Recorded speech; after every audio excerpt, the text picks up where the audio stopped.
ఇల్లు అంటే ఎవరికి ఇష్టం ఉండదు?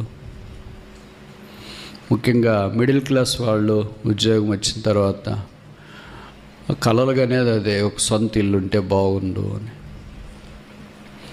కానీ ఎవరైనా ఒక ఇల్లు ఉండాలని అనుకుంటాం. అలాగే దేవుడు కూడా అనుకున్నాడు, నాకు కూడా ఒక ఇల్లు కావాలా అని. ఎక్కడ? మహేంద్ర హిల్సా, జూబ్లీ హిల్సా, బంజారా హిల్సా? ఏ హిల్స్? సియోను కొండ మీద, అనగా యేసు ప్రభు రక్తం ద్వారా కడగబడిన ప్రజల యొక్క సమూహమే ఆ పరిశుద్ధ పట్టణం, ఆ సియోను కొండ, యెరూషలేము కొండ.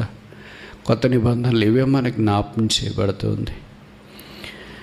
కనుక యేసుక్రీస్తు ప్రభువారు ఈ దైవ ఏర్పాటును అనుసరించి మనలందరినీ ఆత్మ సంబంధమైన గృహముగా ఇల్లుగా చేశాడు.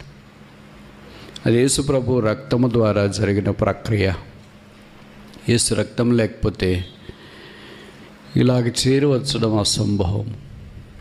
కనుక ఆయన రక్తము, బలి, త్యాగము, సిలువ సమస్త మానవ కోటికి ఆశీర్వాదం, ఆధ్యాత్మికమైన మేలు. ఏంట ఇల్లు ఇంక మనకు జ్ఞాపకం చేస్తుంది? ఒక 5 విషయాలు కనీసం మీకు తెలిసినవే, పరిచయం ఉన్నవే జ్ఞాపకం చేయటానికి వచ్చే ప్రయత్నం చేస్తాం.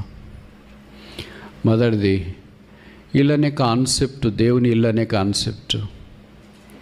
ఆదికాండం 28వ అధ్యాయంలో యాకోబుకు దేవుడు ఆ రాత్రి చూపించినాడన్న సంగతి మనకు పరిచయం. అందుకే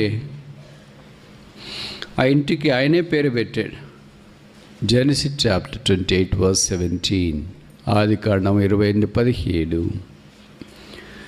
భయపడి, ఈ స్థలం ఎంతో భయంకరము, ఇది దేవుని మందిరమే కానీ వేరొకటి కాదు. 16వ వచనం, యాకోబు నిద్ర తెలిసి నిశ్చయముగా యెహోవా ఈ స్థలమందున్నాడు. దేవుని ఇల్లు అంటే మొదటిది డివైన్ పర్సన్. దేవుడే అక్కడ ఉన్నాడు. If God is not there, it can never be God's house. దేవుడే లేకపోతే దేవుని ఇల్లు కాదు.